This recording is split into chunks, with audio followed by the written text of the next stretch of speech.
AC/DC so much on the bench in the beginning. He's the guy who plays soundboard clip 1. Don't stop! Yeah, that's what I'm talking about. Yeah, and he was the archaeologist. That guy who said the Iron Maiden thing was a Egyptian curse or something. He's a man of many talents and a great mullet, very full mullet and mustache. He's so good at disguises.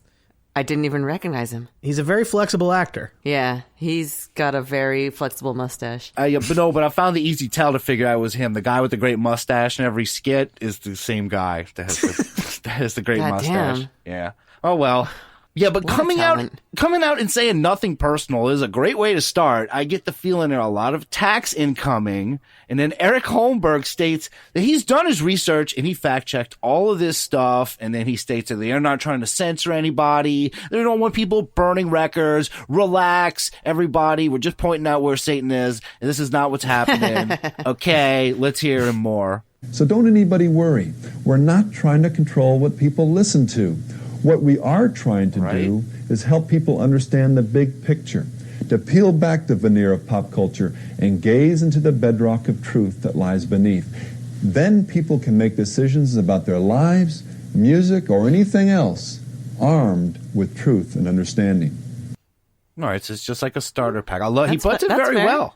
He says he wants to peel back the veneer of pop culture and gaze at the bedrock of truth underneath. That sounds like it would be the motto of a website you'd hear now about, Illuminati or something, right? Yeah, actually, that is pretty, see, back then, though, this is, you said the 80s, right? Or at least near the 90s.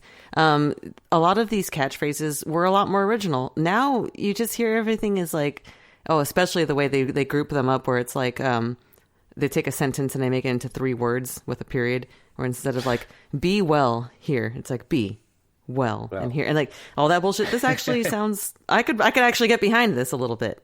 He's not completely terrible. He's not as weird as Gary Greenwald and the other guy, Phil Phillips from the other thing. He's got the cool mullet. He's playing characters already. Kids are going to love this guy. And, he's glad that's out of the way. And then he's going to start dissing rockers again. Now, as we begin our video journey to the heart of rock and roll, let's listen to probably the only true thing that Wendy O. Williams and the Plasmatics ever laid down on vinyl. Appropriately enough, it was recorded backwards. When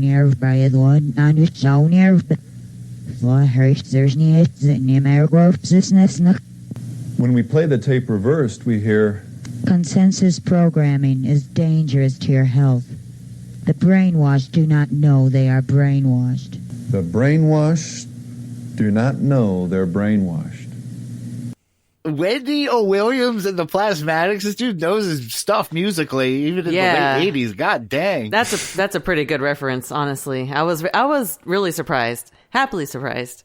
He's showing off. He's got a look in his eyes like someone who's had their mind controlled this whole entire time. He looks like an insane person. He's got a crazy look in his eyes. Yeah, he's been there. He's been brainwashed. That's why he's doing this. Yeah, he loves that part. But me and a bunch of hicks all in a giant auditorium watching this, going, Wendy O. Williams, all right, making note of that. We'll have to look that up. That's pretty cool. And he gives a little brief history lesson on music and its effect on ancient societies. He's kind of setting up his whole case. His host, Eric. And then he delivers on his first promise from earlier. How is rock and roll music affecting eggs? This is 2 weeks in a row with eggs. What the? All right. For example, research has found that shrill sounds of sufficient volume can congeal proteins in a liquid media. So a soft egg placed in front of a speaker at some of the louder rock concerts can midway through the concert become a hard-boiled snack for the weary headbanger. Does anybody have any salt here? What? It sounds like it's in a helicopter. That was the rocking music started playing in front of the egg, and all the people started pitting in front of him. I couldn't tell if this was a concert tip or a warning. He's saying you can actually boil an egg, get a little treat for the weary headbanger. I love this. It was more like a snack tip for sure. Yeah, that sounds very helpful. Thank you. Let's all bring eggs to the next fucking concert. He doesn't say, but is he implying that our brains are getting hard-boiled with all this rocking noise, or just the concert tip part? That can't be real. Like, that's got to be bullshit. Real. What is he talking about? So he's telling me that if I bring an egg to a concert and I set that thing up, an egg to a concert? I'm gonna try next. Now that he's saying this, I'm gonna try. But even just as an experiment, I may just hide one like in a speaker at a concert sometime and just not say anything, and then at the end go back and check it. And if it's hard-boiled, I'm gonna feel like an asshole. Eat it. Bring some salt, you weary headbanger. I don't know. I'd try try it. Bring some salt for a lot of reasons. Because I'll ask everybody. Anybody got any salt? And he'd be like, I'm sorry, I don't have salt. The only hat that I wear is... What's covered? The only hat I ever wear now is my scrambled eggs. Nice. Oh, okay. Well, that's for scrambled eggs. These are going to be hard-boiled eggs, so you got to bring a different salt for that. Strange to have eggs 2 weeks in a row. Shout out to everyone for letting us know what the eggs actually meant. It's actually cool. Yeah, like we figured it out. Thank you. You can. Yeah, we got it. But eggs aren't the only thing that are being changed by heavy rock. Get that cactus sound ready, Rob, because plants are feeling the effects of this rock and roll too. Repeated experiments have shown that plants respond positively to classical forms of music, actually growing and flowering faster than if there was no music at all. Conversely, more dissonant forms of music, like heavy metal, can actually retard growth and even kill the plant. Oh, what? Of course, humans are much more complex than plants, but it still makes one wonder what this type of music might be doing to us. Oh, man, not the plants. Yeah. They can't handle that level of rock. You heard it? Pour Some Sugar on Me was playing back there. Oh, you could almost hear the plant just in the background. Just. Poor guy. Well, I have a thought about that. It's like, okay, what if it? I'm not going to go the obvious route with Pour Some Sugar on Me, and like sugar cane should be fine. But I mean, if those plants are square, then yeah, they're not going to thrive. They're going to wither away and die as they should. Yeah, You know? like what if they can't handle the rock and go die? What if you were to play Every Rose Has Its Thorn for roses? Oh, they would get such a boner. They would thrive. No, yeah, that's too much of a rocking level. I know, but I know you're right.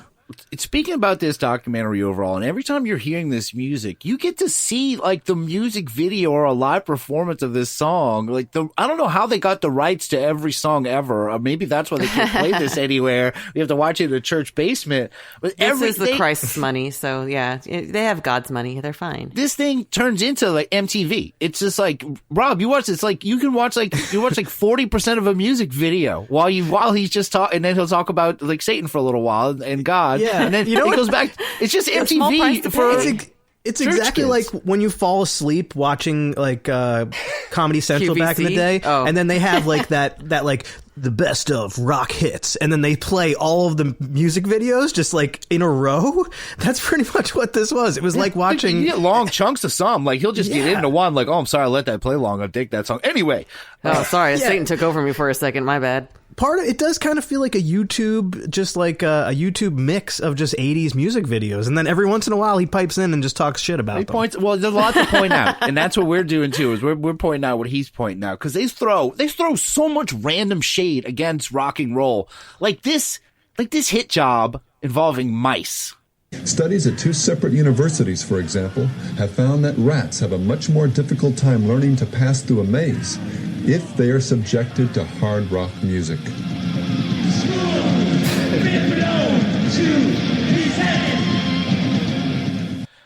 Yeah, school's out. School's out. The mice can't work or do anything if rock and roll is playing. I mean, I think that's true for everybody. If you just blast rock and roll at someone trying to get out of a maze, you probably can get out a little easier without it. Yeah, I mean, especially that song. That song's a little intense. School's Out Forever. I mean, that'll get you revved up, especially a mouse. Come on. Yeah, especially if you're trying to figure out the maze of this life, and you're a human being, and just rock and roll is being pummeled in your face constantly, and you are not just able to maneuver some of those basic choices you have to make to excel just keep as a describing person. my life, Russell. Thank you. Yeah, that's how I cope with it. I use rock music to cope with the maze that is life. It's awful. Well, this is at least serious. you can have a good soundtrack with it, you know? And to illustrate the point, check out the seriousness of this message while a video from the heavy metal band Overkill plays. And one last point before we begin to dust rock music for Satan's fingerprints. 2 Corinthians tells us that the devil can disguise himself as an angel of light, that he can, in other words, appear as something beautiful, even Christ-like. Don't be fooled. Satan doesn't just manifest his power through a Hitler or a Manson. He can use your favorite guitarist, a pretty pop singer, maybe even you. What, even me? Oh my God, I'd be so honored. Thank you. And this is I'll say no, this is 30 minutes in and he's still prepping us for this presentation, talking about now we're going to start looking into music. With his fucking mustache that looks like Satan's working through him with that mustache. It's We're awful. going to dust it for fingerprint. What is he talking about? When he said that, great. When he said that, I was like, really weird. This thing is so long. I had to cut out a ton between that mouse maze and this, like almost like 20 minutes of this thing. It's just, this thing goes on forever. And then he says, now we're going to prepare to do this. Now we're so far in. But speaking on how long this thing is, this whole thing is cut into 5 parts, and it lets people take breaks and discuss it. I'm guessing this is like a long ass seminar, and this is just the end of part 1 that we're getting to right here. Yeah, this is like a weekend retreat that you have to go through. This is where you break for bagels or whatever they have in Christ. there, and you go take a little. Man. I bet you people Get some did have to scrambled watch eggs or something. This is a 5-parter that people just had to do this for a day. Where you go in, you have to get in the morning, you watch part 1, and just that's what your day is. And so you know what's what? ironic about all this is like this sounds like the kind of presentation that they would use to brainwash people. Because I've been through that shit in the Catholic Church. Those retreats, they were creepy. Yeah, it's the same thing. You put a lot They of didn't cool let you have MTV any to suck clocks. in. Yeah, they took all the clocks down. You weren't allowed to have. I mean, we didn't have cell phones at that time. I know, I'm ancient. Oh, take the clock down. Well, we like you're kind in of a did. Casino. They took didn't let us your have- clocks away? All the clocks were gone. Robert, What there is were no that? clocks. But we were wait. not allowed to know. Anytime you asked what time it was, they would say it's God's time. Oh, No. It was creepy. That's not how Yes. time works, though. That's not I how know. time works. I know.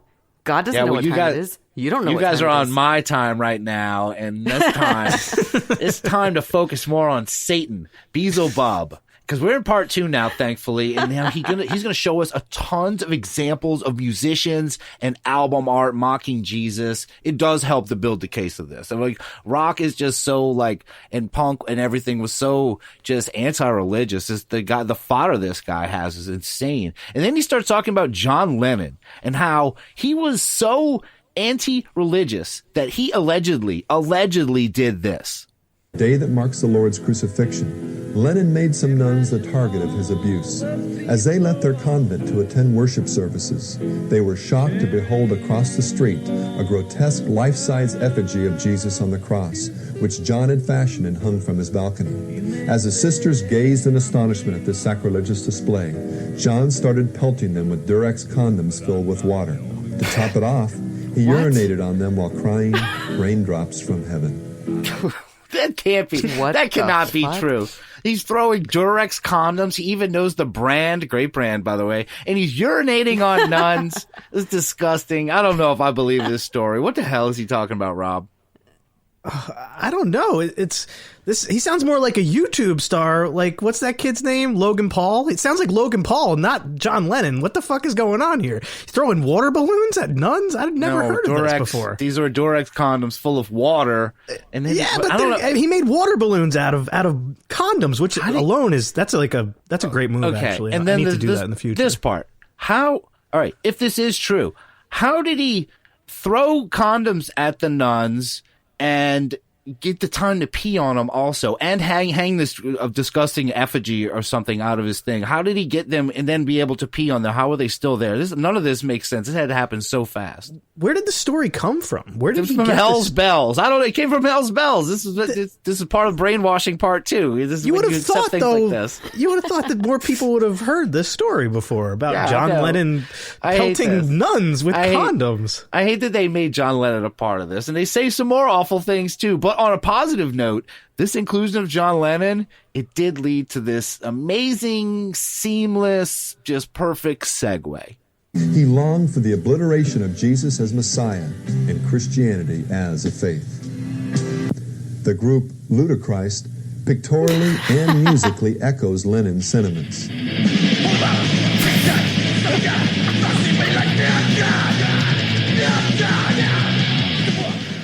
That is not edited. This is the clear lineage of satanic music. You got John Lennon straight to Ludachrist. Oh, Ludachrist? What the fuck? Never even heard of them before. That's a crazy name. I wish I had heard of them before. Ludachrist? And how do you go from John Lennon to that? That's a clear lineage of that satanic music. Well, is taken. you go from pissing on nuns to that. Like, I couldn't hear a damn word that they were saying, but that's what I like about that kind of music.